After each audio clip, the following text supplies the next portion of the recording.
bit about planning through uncertainty. So I know if you're someone that loves to plan, like I love planning things out and kind of having an idea what the next month, the next 3 months, the next 6 months brings, then planning when it's times of uncertainty is a little bit awkward and honestly a little bit kind of intimidating and a little bit trepidatious and a lot of big words.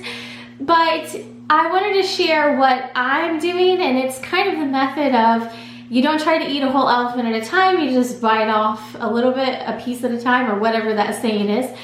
And it's kind of how I'm trying to look at planning through this whole situation as well, because I can't really plan out our lives for the next 3 months, 6 months, 1 year. I don't really know when the next time we're going to travel to XYZ place is going to be. I don't really know because it hinges on so many different things that's out of my control. So I wanted today to share my planner that I'm using first of all, and then also talk about some of the different methods that I use to plan beyond just like a paper calendar. So first of all, this agenda is from Lilly Pulitzer. I just actually put in another order from Lilly, and it has some just regular notebooks and journals in there, and I have a feeling they'll probably get used a little bit more than this one will. So this is a combined planner that I think I got a number of months ago. I probably bought this in 2019. And I obviously just have like keystone things written in there, but I haven't had a lot to write out starting in about March, other than, you know, birthdays and personal dates and things like that. So what I normally do is I like kind of planning ahead and blocking off times where I know that we're gonna have either gaps in childcare because school's out and we're both working those days, or dates that we're planning on traveling, or dates that we're planning on visiting family, and all those sorts of things. And right now, all those sorts of things, which having gaps in childcare is a positive. Well, I guess I shouldn't say that because we don't have childcare this summer. But anyhow, all those sorts of things are really not happening right now. So what I like to do, just a general basic planning, and I do this almost every single day. In fact, just in this drawer around me, I have little notepads. I love notepads that are this size. I go through sticky notes like crazy. I have a whole section of little mini notepads and sticky notes and notes to self and just a little bit of everything. And I keep notes for to-do list and grocery list in the kitchen, and then I keep my own in here as well. I'm going to take off the top couple sheets because they have phone numbers on them. But I really love these bigger lined Post-it notes, and I actually use these a lot. I just get them at Target, and I actually use these a lot to write out either like to-do list. I use these at work, like sometimes, well, for work things, of course, when I'm working, but also like if I have things I need to pick up after work, or, you know, places I need to swing past at lunchtime, I'll write little notes to myself like, you know, pick up this, grab milk on the way home, whatever the case may be. It's never milk for me, but you know what I mean.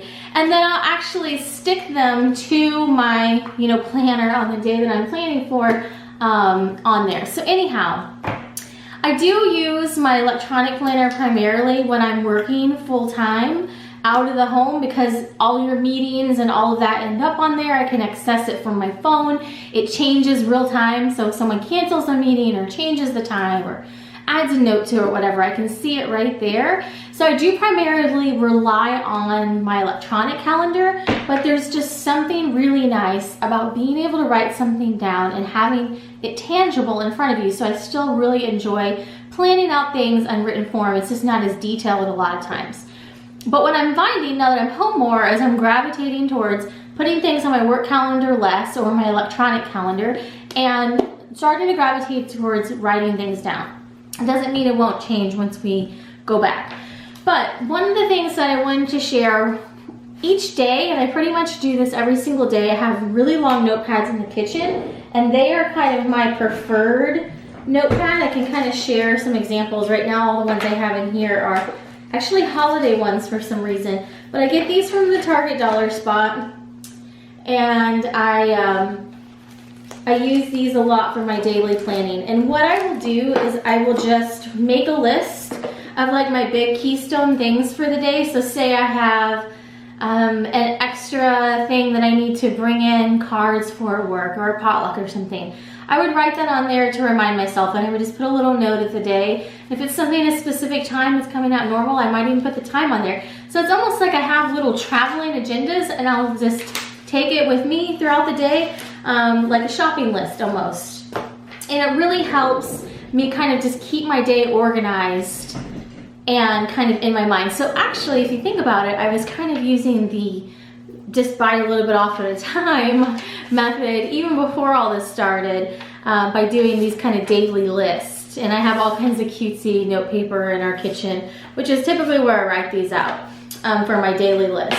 But I might put on there if I need to bring something extra into work, if I need to run somewhere on lunch. A lot of times if I was needing a quick Target run, we were out of something, I would write a list, you know, Target at lunch, girls' toothpaste, and something else that we needed. Whatever, we're out of toothpaste a lot, so that one came to me easily, and Kleenex or whatever it is that we've run out of and I need to grab, so we have it that evening. And then occasionally I would have like other errands, and I, you know, might write notes about that. So how that's changing now going forwards is I still use the daily list for grocery lists, but I'm finding more now that I want to gravitate back towards this kind of monthly planning in written format. And it's just kind of nice to have something tangible. That being said, I can't really plan 6 months to a year in advance, but what I'm doing is just looking a month at a time, trying to kind of lay out my, you know, month, and then look at it, you know, a week or two at a time, not trying to get too far ahead. And then just kind of planning as we go, because right now it's a dynamic situation.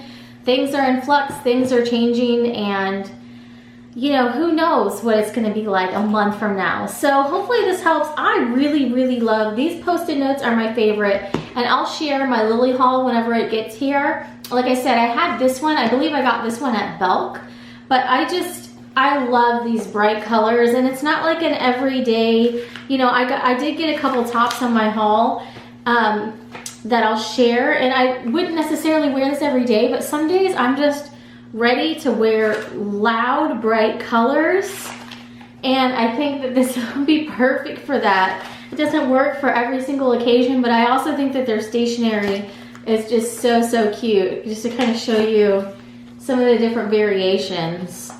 I mean, it's really cute. I love the little bit of abstractness. I love the bright colors. I love that it's just kind of fun and happy, and it wouldn't necessarily always be work appropriate, but it's meant to be. That's cute. So it just makes me happy, and I think that we all need a little bit of extra happy right now, and a little bit of extra sparkle. So those are the tips that I'm using. I'll try to share them more in like day in the lives coming up, you know, if I'm doing my planning in the morning and that sort of thing. I'll try to share that in the day in the lives, because a lot of times those are the types of things that I cut out. I just don't necessarily think that they're very interesting, so I don't really film them. But when I thought about it today, because I was looking at my electronic calendar because we had work meetings this morning, and so I was looking at my calendar, and I thought, you know, that really has kind of changed with this whole situation. And I thought about the process of trying to plan through uncertainty, and how like uncomfortable that is if you like planning. And so I really have kind of had to change my sight focus and kind of narrow it in a little bit. Now that doesn't mean that I don't still have like goals and dreams for the future, but I really have tried to kind of refocus more on the short term there as well, because I don't know what all is going to change, and there's ripple effects from anything that's a major change. So it really is kind of looking more short term while trying to keep the long term into perspective as well.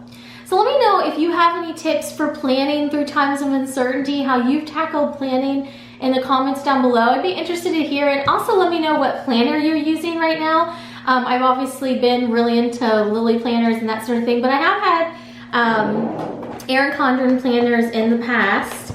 In fact, I had one in 2019, and I just tossed it when I did my office clean out.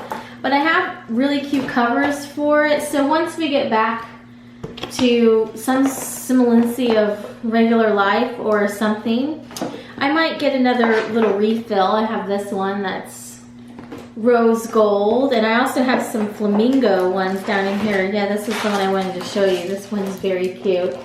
Me and my flamingos. So that's kind of the, if I'm taking a bigger one, I like those. And then I also like bound planners as well. I've had a number in the past. I've had Louis Vuitton little, the smaller agendas that you can toss in your purse. I've had Kikis. Although those worked really well when I was a stay-at-home mom because it was like a counter planner. So now something like that would be almost too big to toss in my purse. That's why I really like this size, because I primarily use this as like a desk calendar, but I could toss this into a bigger purse if I needed to. But I really try not to get over this size if I'm planning on bringing it with me anywhere, because something that's the size of Kiki K or Erin Condren, they're like the Life Planner, they're more desk planners, so I keep them on my desk. But anyhow, variety is the spice of life, and that's what I've been liking with that. I also still love all my little planner accessories and all my little clips and everything too. So I definitely believe in a little sparkle as well. Let me know if you found any great finds. And I will be sharing more in my day in the lives coming up shortly, so check those out for mom life during this COVID quarantine life. And I will see you all in another video very soon. Thanks for watching. Have a great day.